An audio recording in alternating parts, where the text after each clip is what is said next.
successors of the sovereign Voronoi band of Alameda County.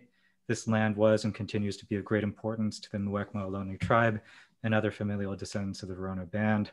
We recognize that every member of the UC Berkeley community has and continues to benefit from the use and occupation of this land since the institution's founding in 1868.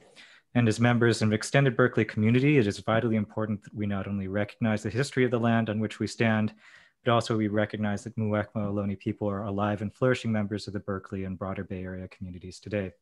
This acknowledgement is particularly important in light of some of the content in our guest presentation today, which will dwell a little bit on Tule Lake and which we may remember as an important site. We're thinking about Modoc resistance to colonization in the early part of the 20th century. So in addition to acknowledging the land upon which we speak, I also want to thank Eastwind Books for hosting this author series. And I want to also extend my thanks to all the community members joining us, if for the first time or throughout the series. And finally, a very, very big thanks to the members and students of English 53, Asian American Literatures and Cultures. We've been reading one of Karen's longer works, I, Hotel, which I like to describe as the War and Peace of Asian American literature. You know, I'll be honest, the responses that I have heard from students range from delighted enthusiasm at reading through many different kinds of styles to what I'll describe gently as frustrated confusion at why there are so many different narrative styles, why it couldn't have been a more straightforward narrative, why it's so difficult. So now we have the criminal herself to be held to account for making us, or at least an accomplice to this text. But I hope that with these context in mind that we can enter into things. Before launching into a Q&A session, we'll have Karen deliver a presentation herself. Throughout, if you would like to enter questions into the chat, I'll try to sort through those questions. Please indicate if you'd like to ask your question yourself through video or audio, or just type it in and I'll read and relay the question for the broader audience. So, formal introduction.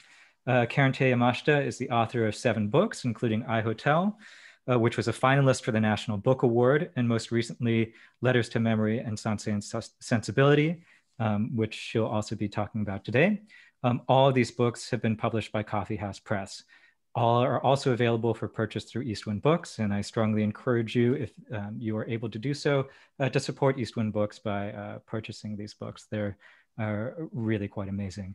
Yamashita is the recipient of the John Dos Passos Prize for Literature and a U.S. Artist Ford Foundation Fellowship. She is Professor Emerita of Literature and Creative Writing at the University of California, Santa Cruz. So without further ado, I turn things over to Professor Karen Yamashita. Thank you. So I'm going to share my screen here. Okay. And so there's that. First of all, I want to thank Eastwind Books for sponsoring this reading and the conversation. And I'd like to say that we should all support Eastwind. Long live Eastwind Books. And thank you to Andrew Leong in your class at UC Berkeley. And thank you to Bee and Harvey Dong, and also to Jamie Chen, who are hosting this conversation and reading today. And thank you to all of you who had to read this big book. I couldn't make it smaller. I would have tried. I tried, but it was not possible. So I'm very honored that you got through it, or maybe you didn't, but thank you. Let's see here. Oh, it's not. Okay. By the time this book was published in 2010, many folks in this story had already died. And I was honored to know and to interview many of them. And so these are some of the folks, and you may or may not recognize them. I won't go through their names here. but some of them you may know. And actually the guy in the corner, he was singing that song that you heard as we entered. As you know, a portion of the book is set on the UC Berkeley campus and within the events of 1968 and the years after, when students and faculty of color came together to change the institutional structure of the university to create a third world college and ethnic studies, African American, Native American, Latinx American, Asian American studies.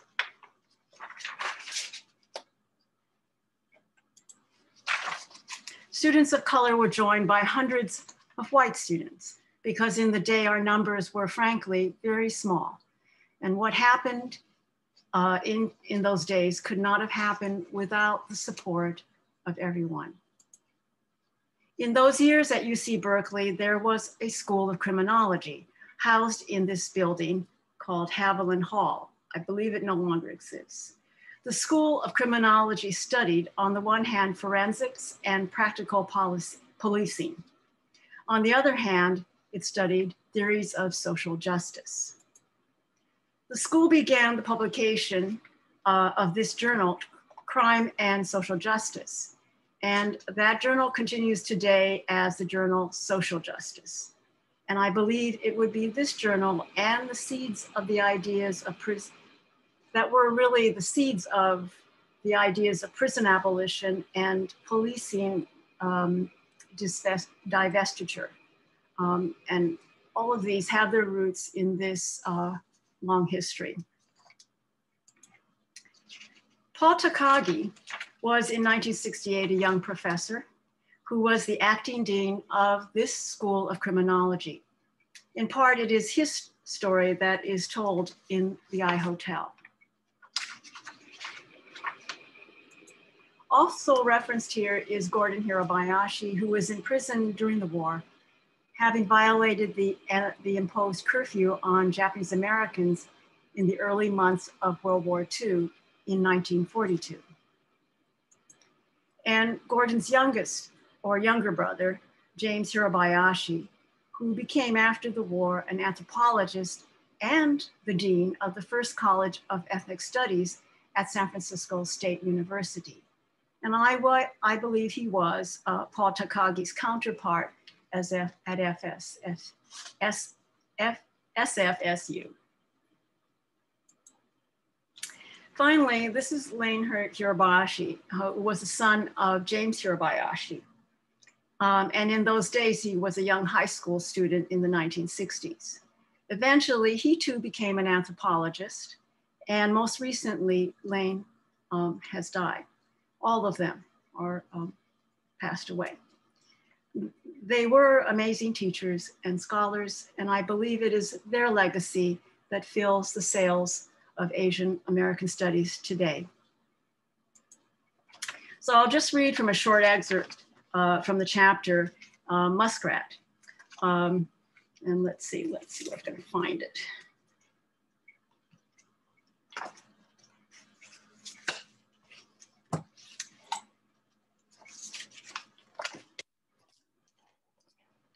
Did I go back or forward?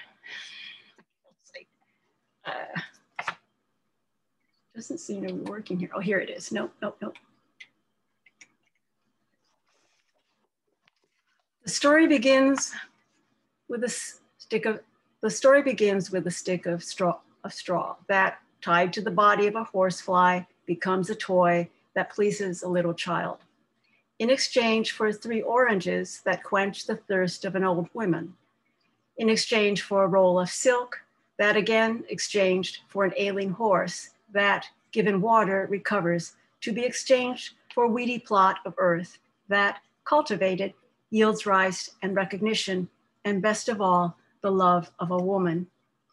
This is how a poor man is rewarded by the gods for belief and compassion, belief in the value of a stick of straw, and the compassion to relinquish its value without question. Some journeys begin with a stick of straw. Wayne Takabayashi climbed 4 flights of stairs and walked down the dark corridor toward a distant rectangle of light thrown across the floor by a single lighted office. He stepped toward the pecking on a typewriter and the intermittent zip chunk of the carriage return.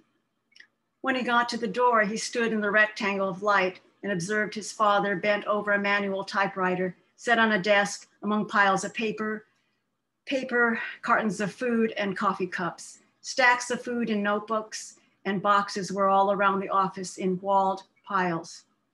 A narrow path led to Professor Tom Takabayashi's chair. He looked away from his work, probably not because he felt his son's presence, but because looking away into the dark hallway was a way of pursuing his thoughts. Oh, he recognized his son. What are you doing here? Yeah, well, what are you doing here? Kind of late, don't you think? Trying to get this article done for the journal. Why don't you move down to the first floor? The elevators don't work. The professor shrugged. They made them inoperative a week ago, but this is the only floor with electricity. Can they do that?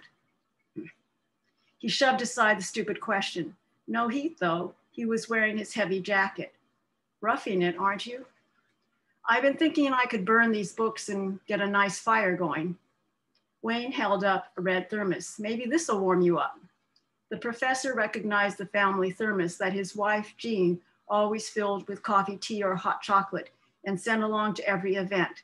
Late night meeting, football game, camp out, rally, march, sit-in. Maybe he remembered the last time he'd seen it.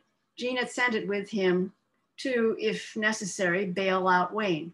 She had filled it with the soup, figuring that her son hadn't eaten. Wayne had passed the thermos with sandwiches around to the others at the Havilland 20, who had taken over the Crim School for an overnight protest of its forced closure. Now the School of Criminology was just the ex-associate dean, one Professor Takabayashi, exiled in one cold office in an empty campus building slated for demolition. Here, the professor gestured, pull up a box. He shifted several stacks of books on the floor to form a makeshift table and set up a mug and a tin of cookies on top. Wayne poured his father a cup of coffee and set the thermos down. He looked over the books on top of the stacks. Among them, his father's edited journal, Crime and Social Justice. It already had the round stain of coffee mug imprinted on its cover. On the top of another stack, Walden, he read, then Civil Disobedience. The professor smiled, took up a sip of coffee and closed his eyes. Guess I've been exiled to my Walden. Not much nature here. Wayne watched the steam from his coffee swirl into the cold air. Forced reflection, could be a pond, a jail, or an empty, cold building. I wrote about it in this issue. He pointed to the journal. Penitence, the eye of God, the panopticon, the state centralization of incarceration. He leaned over the stacks of books as if they were a campfire. You could even say his face glowed. Wayne's father used to be a dean with an entire office of assistants and secretaries and graduate researchers. He probably had never even made his own coffee.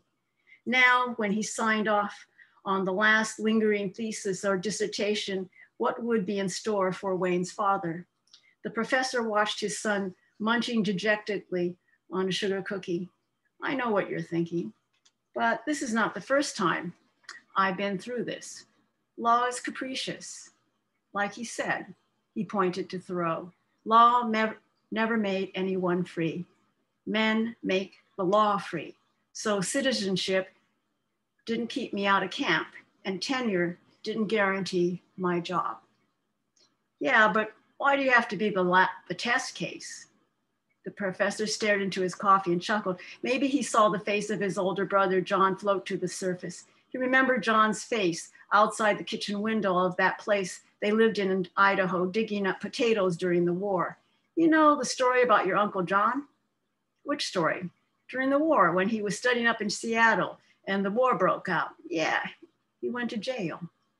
There was an 8 p.m. curfew for the Japanese. He decided to contest it, walked around all night thinking he'd get arrested, but no one bothered him. So finally he went into the police station and told them they had to arrest him. By the time his trial came along, the rest of us were in camp at Tule Lake. Wayne nodded. He probably knew the story, but he wanted to hear it again. The way it is, that's the way it is with some stories. You have to hear them again and again. You've got to get them embedded in your psyche so you can carry them as a part of your life. So Wayne urged his father on into the late night. So then what? So your grandparents had to be escorted out of Tule Lake and up to Seattle to testify for John. But when they got there, authorities didn't know where to put them. Technically, they were prisoners, so they were put in prison. My pop to the men's side, mama to the women's. Oh, I remember, she got thrown in with the prostitute. She was scared, so she played Beautiful Dreamer on the piano for them, and they loved her. When John saw her mother get up to testify for him, he didn't recognize her. The women had done up her hair and she was wearing a load of makeup. Did that help Uncle John's case? She was supposed to testify that he was brought up simply as a Christian Quaker. He passed Wayne the tin of cookies and they both laughed. Wayne poured himself some coffee too. Both son and father sat staring into their muddy cups. You might say they were looking for the bottom of Walden Pond. The bottom could be thick with its mossy silt, but you could imagine a depth that is infinite. And it was that imagination, one of hope and moral truth, that they both searched for. The professor continued. John asked to do his jail time in Arizona, but they had no way to get him there from Seattle. So he volunteered to get out there on his own. He could have disappeared. His father nodded. His brother's features rose again in his coffee. By the time John was hitching rides to a federal prison outside of Tucson to join pacifists, Hopi Indians, and other Japanese American war resistors, his family had gotten permission to relocate out of Tule Lake to an Idaho farm. For one last time in Idaho, John came through the door with his duffel and sat down for grace and dinner. And for one last time, they were a family again. The next day, the future professor drove his brother out to the highway and left him there with his thumb hanging out. Wayne figured the last issue of the Crime and Social Justice Journal, all the other contributors must have been Marxists, but this never bothered his father. A few years ago, Wayne had been busy reading Marx and Lenin, attending study groups and trying to put out an underground newspaper for one of the political collectives. He flipped through the contents and recognized the author of one of the articles. Hey, whatever happened to Aiko Masaoka? Distinguished graduate. She wasn't there for us at the Haviland takeover. Heard she went to North Vietnam with some delegation. This time, neither had to remind the other of the story they both knew. Of course, like every story, you could hold out details on your end of it that only get revealed in the exchanging. So this must have been the time to get both sides. How long has it been? The professor asked. 4 years, maybe. Uh-oh. There. Already? You were still in high school. The professor remembered, and Wayne had interrupted his lecture. Dad, Wayne had said in a quiet panic, I gotta talk to you. I'm in some trouble. The professor turned the class over to a TA and walked over to Cafe on Telegraph and sat him down with his son, just like this night, gripping a coffee mug and braced himself for the worst. He'd been so involved in problems at school, his son's adolescence didn't seem to be the least of his worries. Maybe this would be payback time. But sometimes the worst is really a crisis of conscience. The political collective had advanced from Marx to Lenin, to Mao, to Che, to armed revolution, or at least that was the theorizing. If Wayne went to the meeting that evening as he was expected to, he would have to struggle with the others about this question, about their decision to arm themselves. He was expected to spend weekends practicing shooting and training in weapons and explosives. There, his voice had trembled, taking it to another level. Another level! The professor's voice exploded. Sons of bitches. I don't think I can do it. You, Uncle John, if the draft were still on, I'm thinking I'd be CO too. How am I going to struggle with them? The professor must have remembered the trauma in his son's voice. They've got you, haven't they? Got you scared. No, Wayne denied, and then admitted, yes. It's all right, he tapped his son on the shoulder. Listen, he got up. You're not going to struggle with anyone. You don't have to go back. There are moments when your father makes a decision for you that you could not yourself have made, and you remember that decision for the rest of your life. Wayne had not understood until that moment that he did not have to go back. He pulled his sleeves in front of his eyes, wiped away the welling tears in relief, and walked out and home after his father. And so finally, let's see. Here. I'd like to dedicate this reading today to the memory of Lane Hirobayashi. So now to follow, just a short introduction to this new book, Sansei and Sensibility, which along with my other book, Letters to Memory, has grown out really of my research in writing The I Hotel. Now, the original title for this book was J.A., as in Jane Austen and Japanese American. But when Coffee House, the folks at Coffee House went to Google J.A., they found out there were 40,000 Google entries. And so they nixed the idea. So for a while, we changed the title to Persuasion or Persuasion. But then when we looked that up and Googled it, this is what you get. And that beautiful, buxom woman at the top, actually she's some reality TV person and her name is actually Persuasion. So I really didn't feel like I wanted to compete with her. Or you can get this, which is closer. This is, I'm not sure if these guys are the original Asian Persuasions.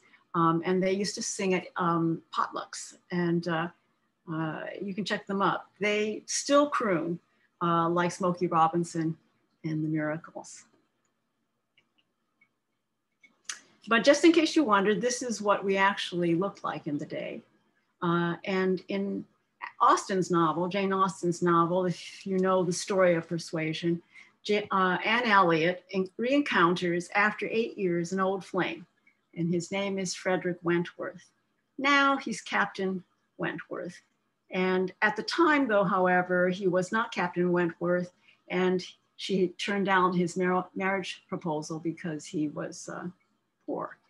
But now he's quite eligible and wealthy. But think about it, 8 years. In 8 years, I can tell you this, we were not dressing like this. So I will just read the beginning of Persuasion in this book. 8 years is a long time. In 8 years, you can get married, divorced, and end up being a single parent with an 8-year-old kid. In 8 years, you can get into college, drop out, go to prison, turn it around and get an advanced degree in the history of consciousness. In 8 years, you can go from being a clueless colored kid to protesting and getting arrested for occupying the 3rd floor of the arts and sciences to subsequently join a communist collective and preparing for the revolution. Then coming up for air to get a law degree and run for public office. In 8 years, you can start a band, cut a single, but mostly do covers in clubs, bury the drummer from an overdose, regroup, change your name and musical genre, go on the road as the opening act, get a contract, make 1 LP only to discover, years later, that your music topped the charts in some town in the former Yugoslavia, where youth held on to freedom because of your words. So what do you do when your old boyfriend shows up after 8 years? It's like so much water under the bridge, like metric tons, like megawatts, then possibly a drought, sewage, gray water, dead bodies, environmental disaster. In 8 years, you figure every cell in your body, principally the surface ones, that as far as you're concerned about, your skin, your hair, your nails, could have been 1,000 times over, reproduced and exchanged. What could possibly be left of the old you? Of course, when you're 18, you don't take the long view, but then again, not when you're 26 and pushing 30. I'll end there. And I don't like, stop sharing that. Thanks so much for sharing those 2 readings, Karen. Okay. As a reminder to everyone in the audience, please go ahead and type in any questions that you have for Karen. They can be broad, they can be specific to their readings, they can be about the text, and also indicate whether or not you'd like me to ask the question for you, or if you'd like to deliver it yourself. Okay, I want to see if Krishna Mataraju, are you on the line and can you deliver your question orally? And if not, that's okay. I'll just relay it from the text that I have.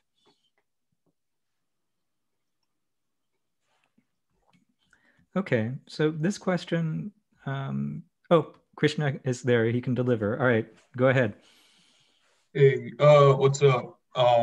Thank you so much for your time and all so far. My main question, mostly with I Hotel, was why the narrative shifts in style. And I kind of came like with the takeaway that the main character of the novel was like the Asian American movement itself. So how did the changes in narrative styles really, like, I guess, what was your decision using different narrative styles to really emphasize that idea? All right. When I researched when I began researching this, and it took me a long time, I interviewed so many people. Well, I really didn't interview, but I talked to a lot of folks. And they took the span of folks who were doing film and documentation and photography, to people who were in communist collectives, others who had left school to go to factories and to organize union organizing in factories. There are others who went into became more interested in the theory and went back to school and studied and became the intellectual force behind the thinking. There were so many kinds of voices. And so in order to capture the variety of voices, I really felt that I had to create different narrative voices to express the variety, the sort of the kaleidoscope of folks who became part of this movement, to talk about it in total. So one thought I've been thinking about in terms of the diversity of voices and styles is also, I don't know, I mean, it's related to our present circumstances in which people talk about social media, meaning that you can kind of curate the media that you read or the news that you receive to construct your own reality bubble. And in the world of Zoom teaching, where everybody is in their own kind of like computer screen reality bubble, it's been really disorienting to have to lug out this big book and get broken to be forced to, or encouraged to, or delighted to read in ways that might not be the media that you like to read. Like there are some students in the class that are screenwriters or screenplay readers that were really happy with that section. There are some that are dancers that were like, what is going on with this choreography section, where you have like 3 different columns of text that look like an avant-garde poem, but are also like those. And you have moments where we're kind of in the head of S.I. Hayakawa, a right-wing second generation Japanese American president of that association. So maybe one way to think about this, or I'm kind of curious, is reading or reflecting on iHotel after what, a 10-year break, and then again, 30, 40 years removed from the historical action of the novel. What's at stake with all these different styles, or jumping into the heads of people with very different and contradictory political views? What's at stake? One of the things that I was thinking about as I asked questions and talked to people, what happened? I wanted to know what happened. And I thought one of the things, and also I felt in those conversations from many people a sense of failure. And it was told in all different ways. It was spoken in ways in which people wanted to regroup and try to think about what happened and what went wrong, and to try to, but others wanted to distance themselves from it, or either to satirize the moment and to make fun of themselves. So there are all different kinds of reactions to that moment. But one of the things that I thought, and as I moved through the book, I realized that all the segmentation and the balkanization within the groups was one of the things that really brought on, the end to, maybe it would have ended anyway, but the end to possibilities, or at least it ended many friendships. And so that sense of coming together and in solidarity, and to work out those differences, broke apart entirely. And I think maybe that's why I thought I would put it all together again and try to paste it together again and see, could it work? And if everyone could see from the different sides of that, could something, and in this moment, can we make something happen, even in our differences? Can we each bring what's strong, and what are our talents? What are the gifts that we have that we can pull together? Because I think everyone had the same eye on the prize. Yeah, I think this really connects with a question that I read from one of the students, Haley Kim, but that I'd like to ask her to deliver herself, which is about like failure being such a strong emotion, and or not an emotion, just a felt and sense among people who felt like they failed in different ways in and through the iHotel struggle and surrounding struggles. So Haley, could you ask your question?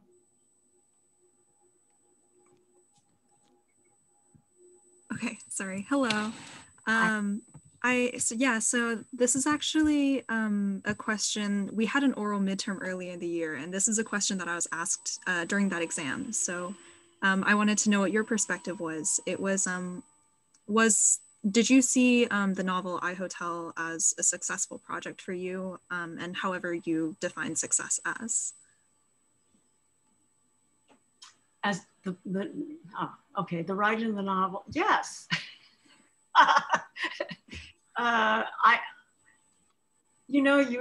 When something gets this big and you work so long on it, because it was maybe a project of over 10 years, it's hard to say when you get to the end of it and finally it's this manuscript, and it was huge. I don't know what I felt. I just felt relief. So, but and I was worried that it was too big and too long. But when I thought about all the parts of it, I don't think that I could have made any part of it shorter. I mean, I'm a writer who, every sentence matters to me. And so I would take them out if they don't belong there. So I couldn't take anything out. It couldn't have been shorter than it was. It had to be that long. So in that sense, I felt that I succeeded in some sense.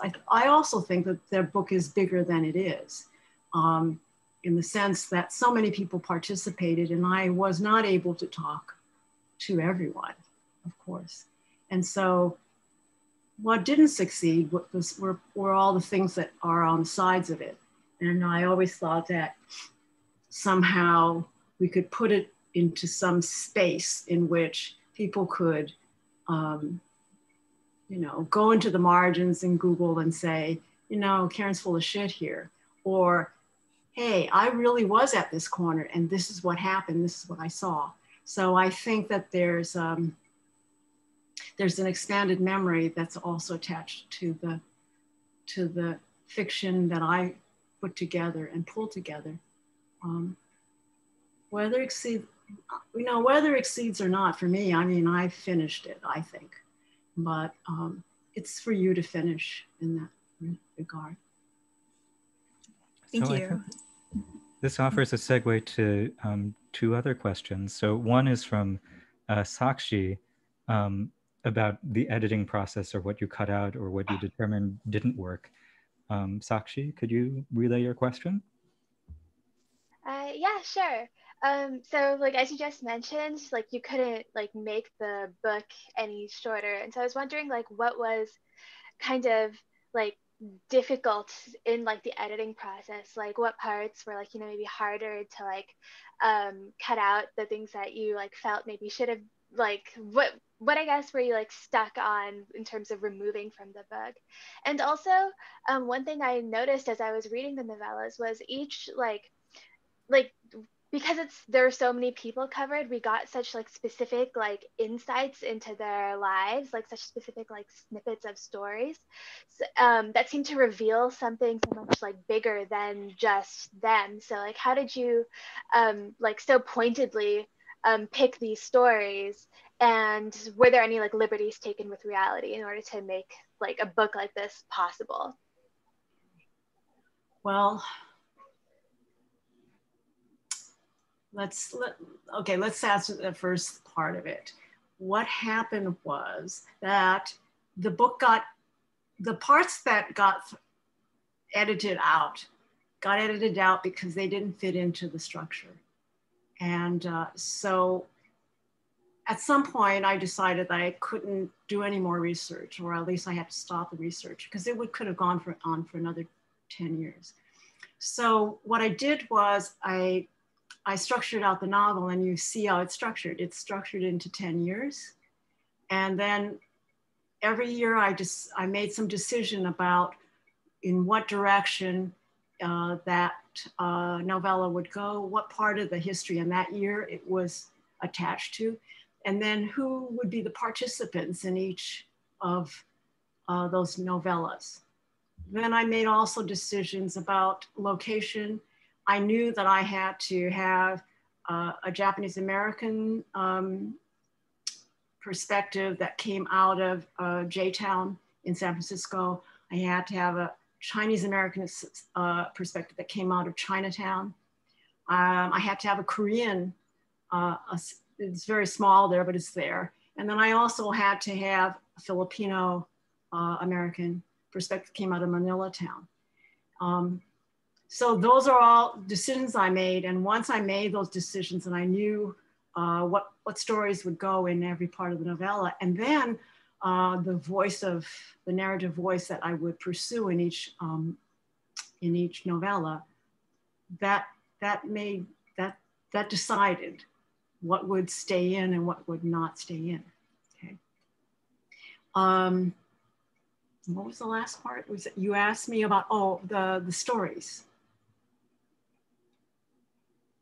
Yeah, if I recall, like any liberties that you might have taken in order to get them to, yeah. Well, Dee and Harvey know I took big liberties.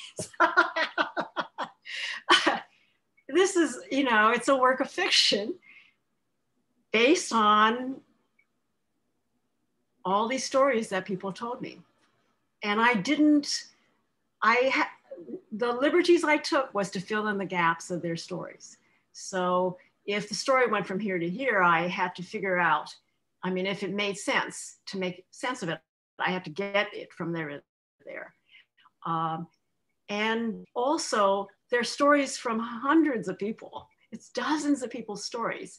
And so one character had to hold a lot more stories, and maybe stories of maybe 3 or 4 other or 5 people. And so I would pull those stories in. I think when I would set it into the body of one character. So the character, I think some people think that they're recognizable, but they are really sort of, they're bodies that hold these stories. And it made sense to throw the stories at them. And so it complicated the characters in ways that I really enjoyed. It was fun to work with. And those complications are probably where my fabrication happens. And I apologize, my fault. That's. Apology accepted, I guess. We enjoyed reading the faults and the fault lines. I guess maybe one thing to bring in the folks who haven't read the novel is to connect it more directly to your reading. So in the case of the reading that you provided from the Muskrat chapter, the principle that you've described of kind of taking elements and weaving them together of multiple real life stories. So of Paul Takagi, the Hirobayashi family, into the composite character and family of Wayne Takabayashi and Tom Takabayashi is one example of character bodies, as you've described, being invested with the souls of like 4 or 5 different people that you could recognize, but that are historically different, but we remember them through the story. One thing that I maybe wanted to raise that came up in a number of discussion posts over the semester is because characters or character bodies don't quite work like they work in other novels, like there may be 4 or 5 different things going on sometimes, is that the novella structure also means that sometimes we lose characters for a while and then they come back in surprising and connective ways. And then even in the telling of a story, as in this case, like the story of Wayne seems to jump over time or back in time, so that we build up a sense that Wayne is in deep trouble because his communist collective is taking a hard line and wants to, do violent insurrection, and he doesn't want to do that and wants to dodge out. But that's like then woven with the Tule Lake and conscientious objection narratives as well, in ways that don't quite line up like in a linear historical trajectory, but jump around based upon where the stories go. I guess maybe this is a good segue to David Forbes's question. Can David, you relay your question to us about temporal shifts and cuts? Yeah. So my question kind of revolves around in a lot of the stories. Like I noticed it immediately in the first chapter, especially with Paul's father when he died. It kind of jumped around from America to Vietnam, and then like geographically it moved, and temporally it moved a lot. And then through the other chapters as well, with Gerald's story, and then even the final novella with all the different perspectives from different communities around surrounding iHotel, there's a lot of different shifts in perspective, temporality, and all those, you know, just ways that kind of distort the reader's sense of place and time. And I kind of wanted to just get a better grasp on what was the intent behind that. Because I a lot of the time I found myself working to dissect a lot of the pieces of each story and then pull them back together and analyze what was going on, just to reorient myself. And I wanted to get a better sense of why that was happening. I'm sorry you feel that way. Oh, I did not enjoy it. I did not enjoy it. I just wanted to know what the purpose was. Oh, well, one of the things that I wanted to make sure, and as I researched the material, for instance, I didn't know a lot. I mean, I had to do enormous amount of research to figure out what happened in a particular year, or within a particular collective or institution. So, but one of the things that I was also very aware of was that there was a historic past that had to be understood to understand why decisions were made and how people came to understand their lives at the moment. So there's an entire history that moves, you know, in time, and that would be the history of the communist movement in the United States, the history of the war, which is the Second World War and the Pacific, and the devastation of that event, and the internment of the Japanese during the war. So all of those, despite the fact that it's a decade of events that happen specifically within, for me, the Asian American movement and are significant to that time. Everything that has happened before all has consequences for that time. And I was always trying to bring those things back into the picture, so that we know that these things don't just happen because. I don't know, does that help? So maybe this connects to a question that Julianne Han is asking, which is, and I've been asked to read it out loud, which is that the novellas in iHotel, here, let me bring my cubes in. So they're like organized around like each chapter. I'll show it on this screen. It's good to have the physical book, but each chapter has like a diagram for, you know, a six-faced cube with a year, usually a place, 3 characters, and then a motif of some kind. And part of this structuring, like if we think about the novel as kind of being more like a building or a hotel than like the story of one person and the development of that character over a historical period, the question that Julianne is asking is, it was brought up that the novellas in iHotel don't necessarily need to be read in order. So did you structure the novellas in the order they are for a specific reason? Are there novellas you think should be read together, or a different structure you think would be helpful to read in? Okay. Yeah, no, absolutely. You can just read one. That's fine with me. And it's possible, as I was working through it, I wrote some of the novellas, you know, first, and I can't tell you which ones I wrote first. I can tell you that the first novella was the first thing I wrote. I spent an entire year writing that novella because it's divided into 10 chapters. And each of the chapters announces the voice that I will use later for an entire novella. So that was, and I knew that was the most important chapter to write. So I had to make that cohesive and flow as a book, but also to introduce the changing voices. So that I did write first. And then after that, I sort of moved around and tried to figure out, okay, this voice is going to move over here. And this person or this voice is going to tell a story. So, yeah. But I don't, I think you can read any way you like, anything that's useful. And that's, yeah. Good idea. Maybe a question here about what readers can do. They can read in any way that they like. Also, is about audience and target audience. So a large number of students asked this question.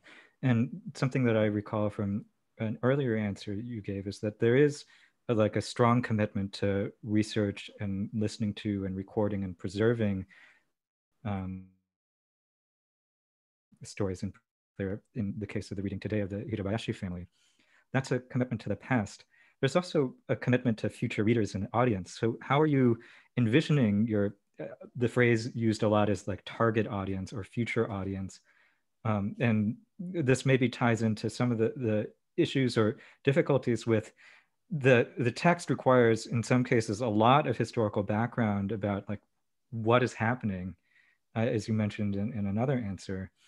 That really stretches the ability of the reader to pick up on things that aren't necessarily taught in like high school history in the United States or other countries. So like for a target audience or an audience of readers that doesn't necessarily have all that history ready to hand, and maybe no one really does, what does the novel do, or what did you hope it would do?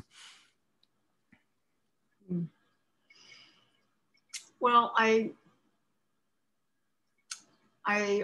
wanted to do something experimental. I knew that. And I knew that the experiment, but I didn't want the experiment to be unreadable for the people. And it's, I didn't want it to be unreadable for the people who lived that period of time.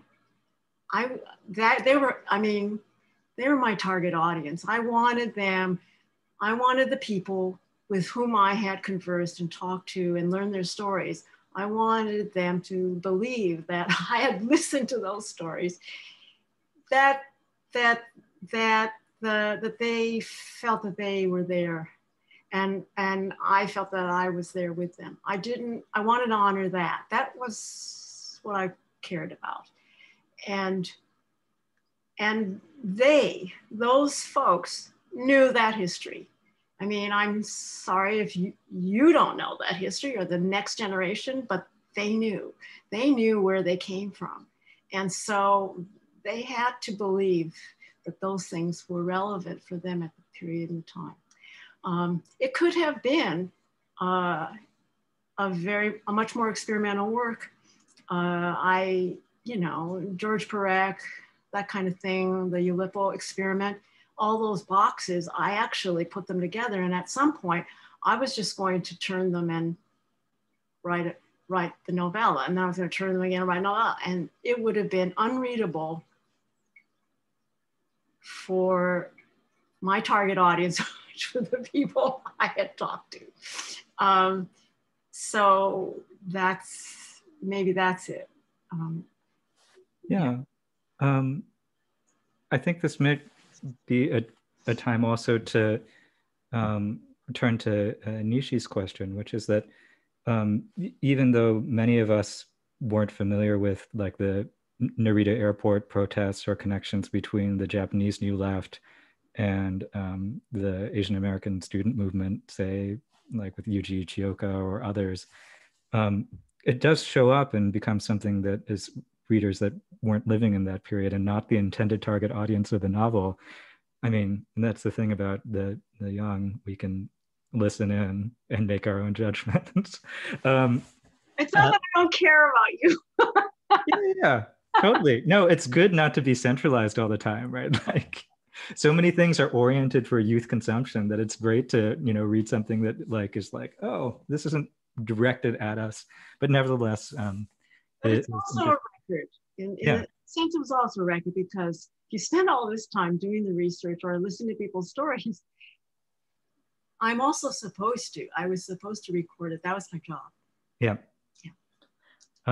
So Nishi, can you deliver your question?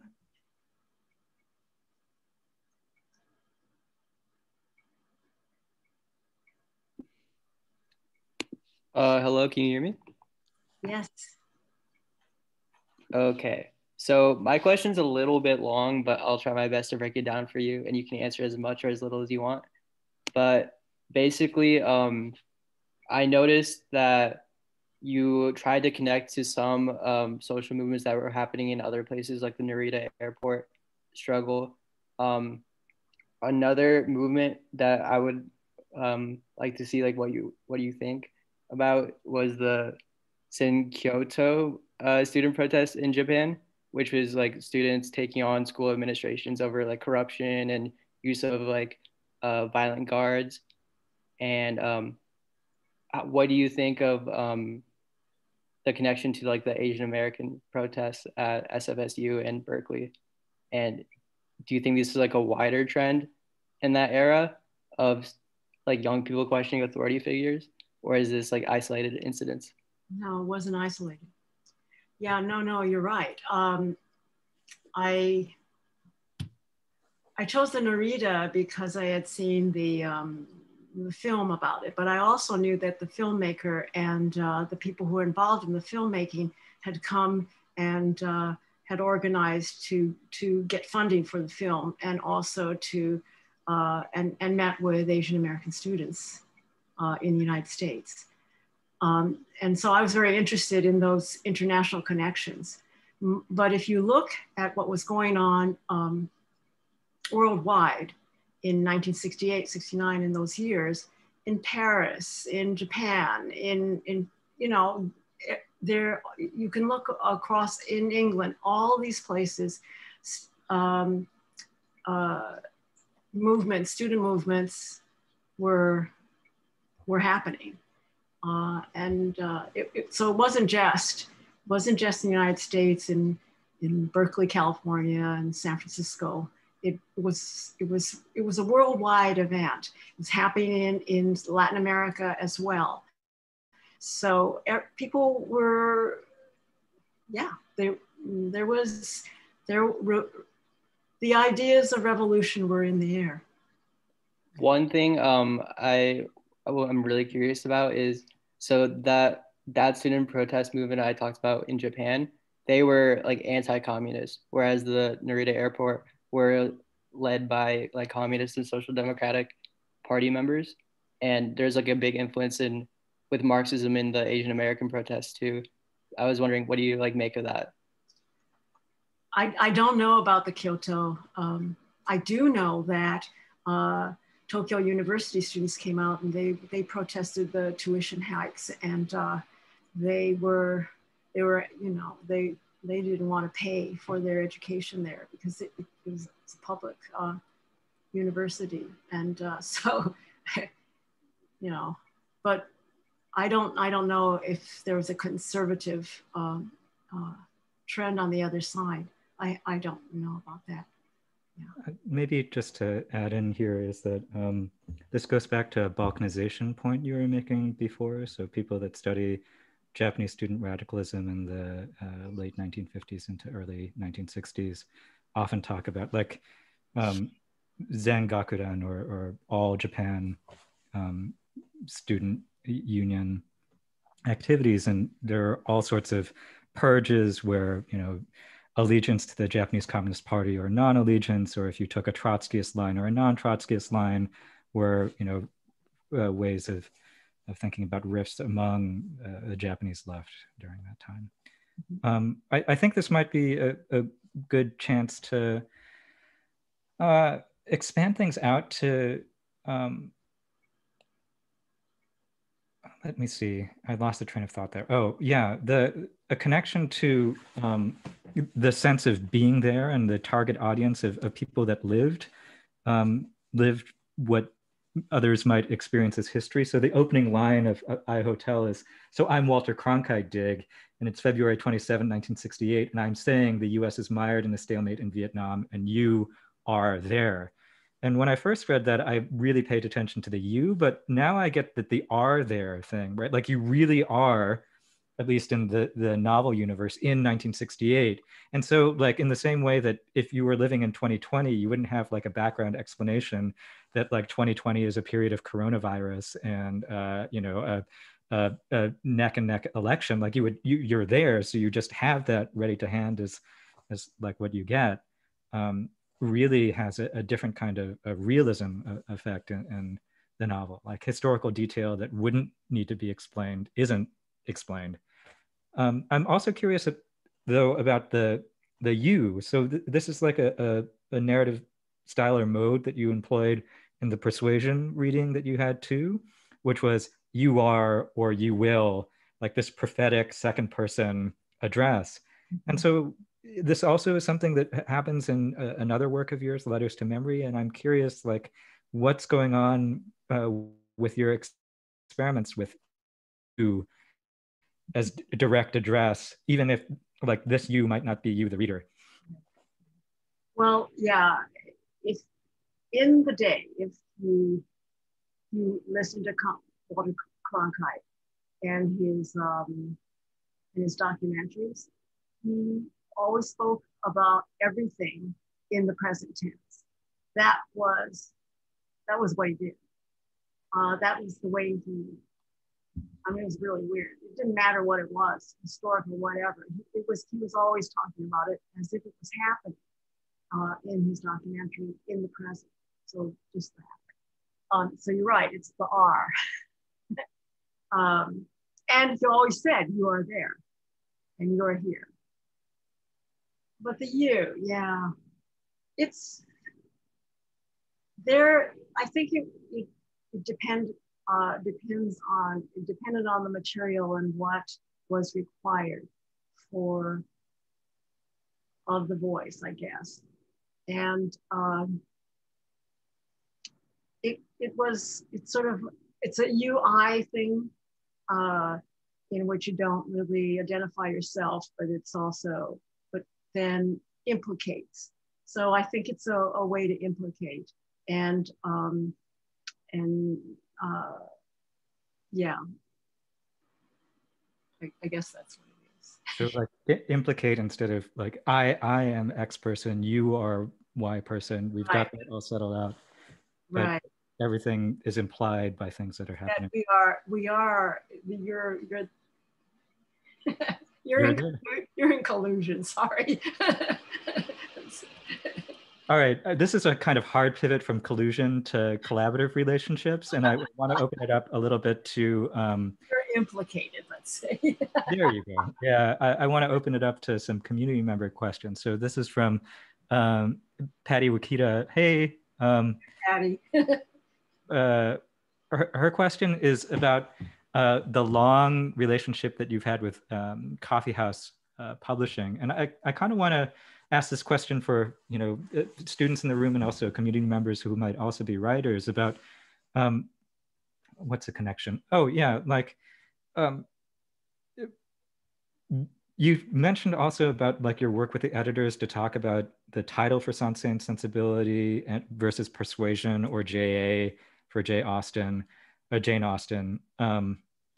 And the kind of work that you do, which can often include a lot of experimentation, might not fly with like a big five New York publishing house. So can you talk to us about like what long collaboration with Coffee House Press has meant for you as a writer, and the development of your writing in collaboration with editors? I think it's been very special for me. I don't think anybody else wanted me anyway. And it's, you're right. I've been given a great deal of freedom. But I also think that the editors and, you know, Ellen Kornblum, and Cinda's here, she knows. And the publishing space of has been very welcoming to me, or at least I always felt that my experimentation was understood, and I didn't have to explain it. I would, you know, we would push and pull it on certain things within it, but the experiment was always accepted and understood. I don't know. I mean, because if you remember that book, Tropic of Orange, I asked Alan at one point, I said, you know, I think maybe I'm going to lose my job. So do you mind if I take it out on the market and see if I can get more money for it? And he said, yeah, Karen, go for it. You know, I'm happy that we were able to launch you, but nobody wanted it. Seriously, no one, not any of the agents or any editors. And they all wanted me to change it in ways that never made sense to me. And I actually tried to change things. I tried to make a love story. I couldn't do it. And so it came back to Coffee House finally, because Alan and the editors there understood what I was trying to do, understood it and supported it all these years. And also the other thing is, quite wonderful to me, has always kept my books in print. So looking over a long period of time, where if you go to a big publisher, your books are out of print in a few years. And then maybe they go to paperback, but maybe not. And so no one can find your work anymore. So, and also it takes time. It's also that understanding of a publishing house where they understand that it takes time to build a readership and an understanding about a work. It's very important. And so the small independent presses, we all need to support them, because they are at the, yeah, they're where experimentation and new and novel ideas or new ideas are brewing always. So the space of experimentation or building an audience maybe is a way also to address Sakshi's question about, so there's a novella in IE Hotel, which comments on the IE anthology of Asian American writers.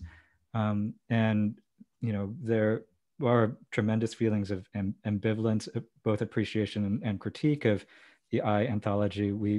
IE anthology would be different. You got me confused, right? The IE anthology. So we had Tara Fickle, who edited the third edition, come in for the first of the speaker series. So Sakshi, do you want to relay your question about gender, sexuality, and also critiques of IE and the kind of space it inaugurated? Yeah, sure.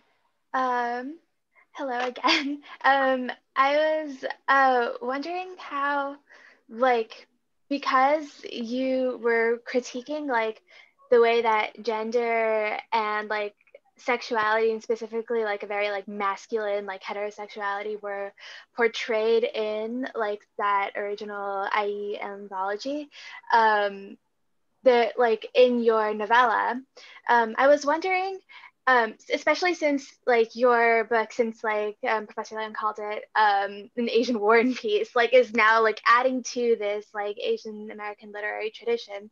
Like I was wondering if any of the authors or people involved in that IE anthology had like read and responded to your work and to that critique of gender and sexuality. Like how was it received by them? I don't know that they've responded to that. Yeah, no. All right. Frank Chin probably just hates my guts. I don't know, but he, you know, I really adore Frank Chin, and maybe he knows that or he doesn't. I don't know. And I've never asked Maxine Hong Kingston, or she's never said anything. I mean, she's never said anything about the fact that she's there, you know, side by side. And that joke is there in the book. But so I don't know. I mean, she's also a great friend, but she's never said, Karen, I hate you for doing that. She's never said that. And, but I wanted to push back on the idea that, you know, that there were only men working the literary or the artistic space of that period. But it's you know, the guys know it, and I was making I was having fun. Sean Wong read the entire book, and he's always been very supportive of that work, and has said some lovely things and very good things about, you know. So he's been very supportive. So that's one reaction I've had. And then the other person who's probably in that space is Jessica Hagedorn. And Jessica, as you know, wrote the introduction to that edition, the new edition that you read. And that's very special to me. You know, I feel that I wanted to honor her contribution and her participation in that period. Yeah. So the honoring of contributions and thinking about the text as a record maybe overlaps with Chuck Kearns's question. Chuck, can you read your question out loud, please? Way back there. If not, I can relay it as well. Yeah, he's muted. Anyway.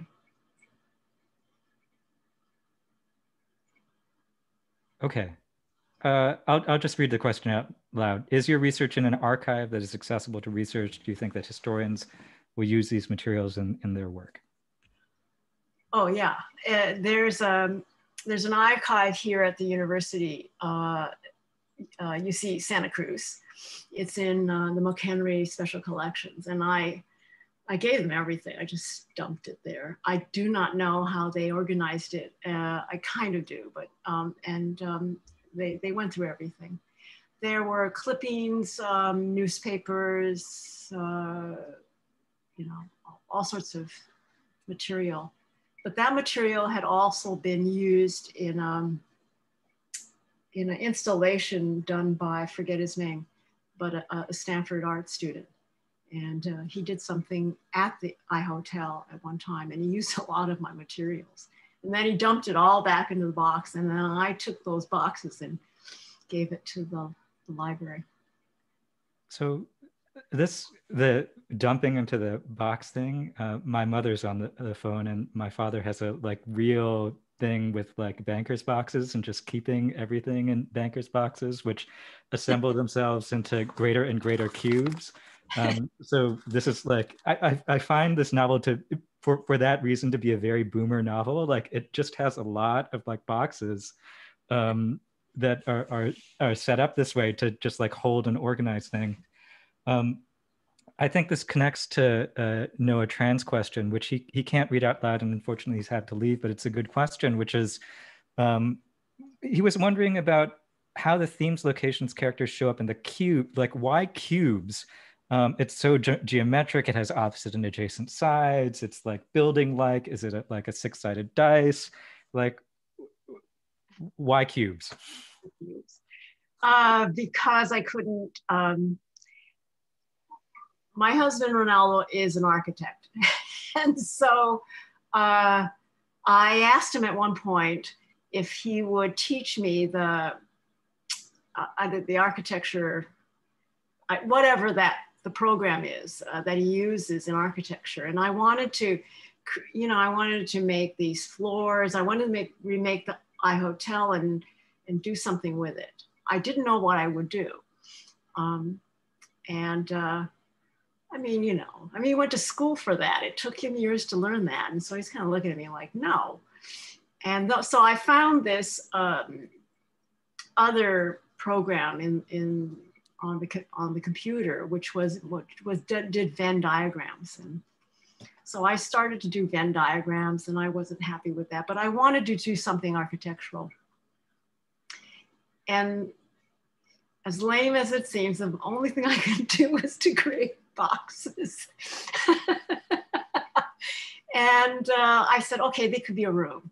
And I know that the cube is not an ideal thing. But if I could have done floor plans and that sort of thing, I might have done that, but I was unable to. I think that's a great answer for thinking about construction and also playing around with it. I mean, it's kind of fun. I've done the Oulipo like experimental thing of, what's my lecture going to be on today? All right, let's see. Okay, let's turn this over to a kind of more future-oriented question. So, or present and future-oriented question. So Kelsey Ichikawa, you have a question about activism and takeaways from Karen's writing. Would you like to relay your question orally? Yeah, sure. Thanks, Professor Leong, and hi, Karen. So I actually haven't read any of your books yet, but I'm going to read Sansei and Sensibility with my mom, who's actually also a Sansei. And I was wondering, is there anything in particular that you hope that current or future Asian American activists or community organizers take away from your books?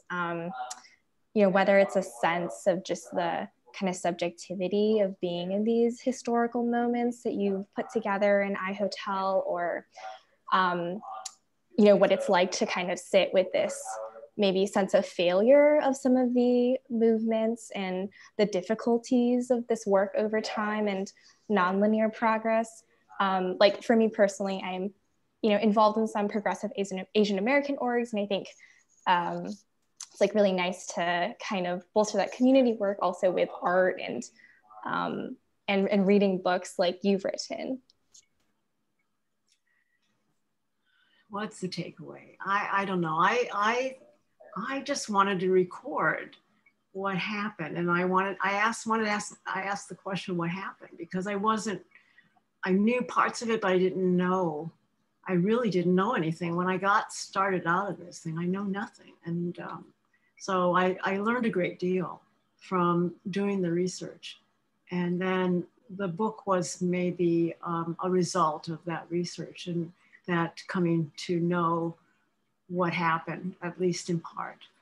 And I didn't think that there would be a takeaway except to record what happened. Now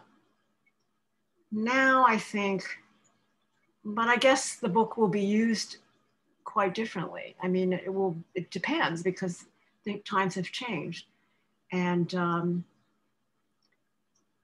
but I think we can think about it in terms of thinking about the long view. Things start and it takes a while, right? And that we can't, it won't be in my generation, certainly, that kinds of changes that I wish for, or my generation wish for, will happen. And so maybe that contribution is to see what happened and the difficulties, and that we were there too, and that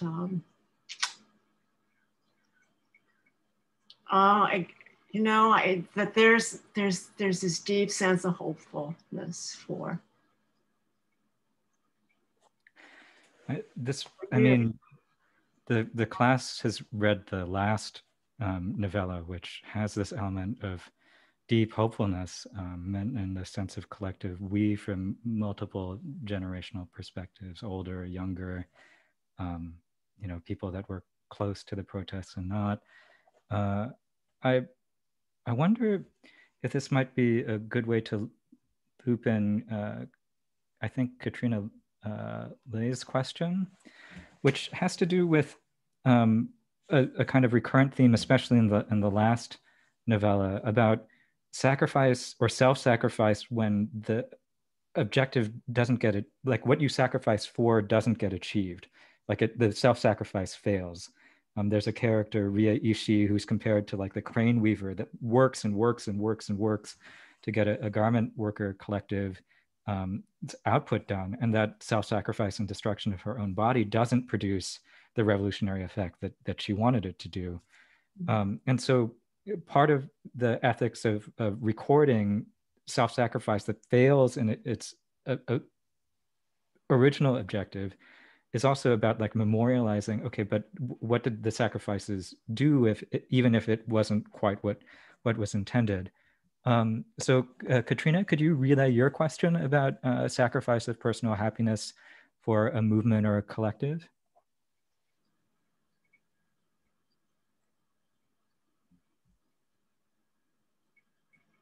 Katrina, are you on the line?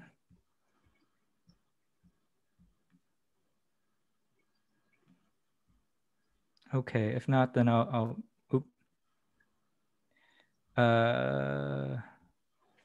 okay, I can't use the audio. Yes, I should have read that at the beginning. So why do so many people mentioned in iHotel have to sacrifice their personal life and happiness for the sake of the movement? Are these self-sacrifices meant to be viewed as honorable or pitiful to us as readers? Yeah, why do they? Well, I hear that was a question I had. I mean, what happened and why do people do what they do? I mean, why do they believe in the necessity to make change for the society, for a greater cause beyond themselves? You know, that's a question I had for Yuri. Why'd you do that? Yuri Kochiyama. I was like, why did you do that? Or even, you know, Harvey and B, why? What were you thinking? And you know, when you're young, full of idealism and ideas of being able to change and make a difference, these things are, you know, they're honorable and not pitiable in any respect. When people did things that they believed in, and at the same time, there were things they did that they may not finally believe in. And I think that story needs to be told and remembered, because there is another generation of folks who come by, and we want to say, look, this is what could happen. Let's think it over. It's not that we don't want you to be there and to take the dive and to follow your dream, but be careful, because people get hurt along the way, and certainly people got killed. We lost a lot of folks. So, and I don't think that we want to see that happen to another generation, and certainly not to our children. So I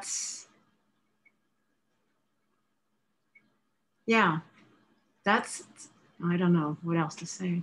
Yeah. I mean, that also connects to the takeaway question, which is in some ways not like what do you take away, but what do you remain and have to sit with, especially in terms of generational memory.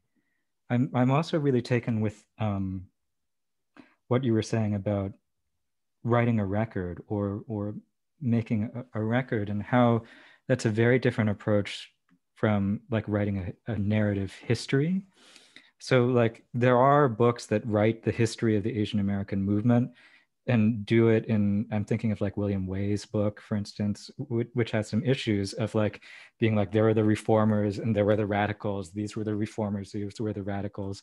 Or even like FBI COINTELPRO documents that were like, these were the moderates, these were the centrists. And those stories are almost deceptively too easy to read. Like they read like the way that newspapers read, where it's like Latinos in Florida were doing this. Latinos in Arizona are different from the Latinos in Florida because they're doing this. And it strikes me as that there's a difference between writing a news story or a history and writing a fiction that really tries to figure out the problem of voice and perspective in ways that might be more difficult and less accessible, but in some ways more true. I'd also reflect that there is some difficulty in like reading a novel that is a record. Like the record players don't survive in quite the same way. Like I'm like maybe 15 to 20 years older than many of my students, who are in turn, 15 or 20 years older than, people that are being born today. And, the recollection of Motown or of who Walter Cronkite is, or those kinds of records requires some careful work of translation to think about what that looks like. Okay, we have time maybe for one more question before switching it over back to our hosts at Eastwind. Any concluding thoughts, Karen? Concluding thoughts. I don't know. That last question is very poignant to me because,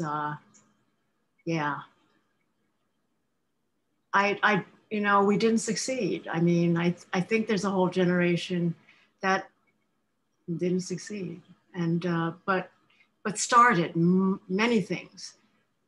It was the start of many things. So much was started and continue. And there's a legacy that is very rich and supports much of the work that goes on today. Look at the bookstore. Yeah, that supports so much of what goes on today, and it's so important. So I at the same time, we didn't succeed, but it's ongoing. It's right, and but I feel also that there's my sense of the generation that I taught and my own children and raised. I always think that you're so sweet, and it's really a shame that you're going to have to face the world out there that we didn't fix. And I'm very sorry. I mean, the reading for students that are at Berkeley, they can pass by Haviland Hall, which is still standing, I think. Like that Tolman Hall was torn down, but Haviland, I remember taking grad classes. They walk by, look into the window, imagine that they see avatar of a former dean of criminology grading papers, trying to get the paperwork in maybe. All right, thanks so much, Karen. This was amazing, and thanks everyone for such wonderful questions. I'll turn it back to Eastwind for some concluding announcements. Please do stick around so that they can close things out. So Janie or Harvey? Yeah, thank you. Let me just share screen. All right, so thank you, everyone. Thank you, Karen, for such interesting insights, and it was really great hearing about the work that you did in recording these first-hand perspectives, and in that sense being an archivist. And thank you, Andrew, for being such a wonderful facilitator. Yeah, I think before we all leave, I just wanted to end with a few announcements. If you enjoyed the conversation today, you can purchase Karen's books at Eastwind at www.asiabookcenter.com. They're on sale right now for this event.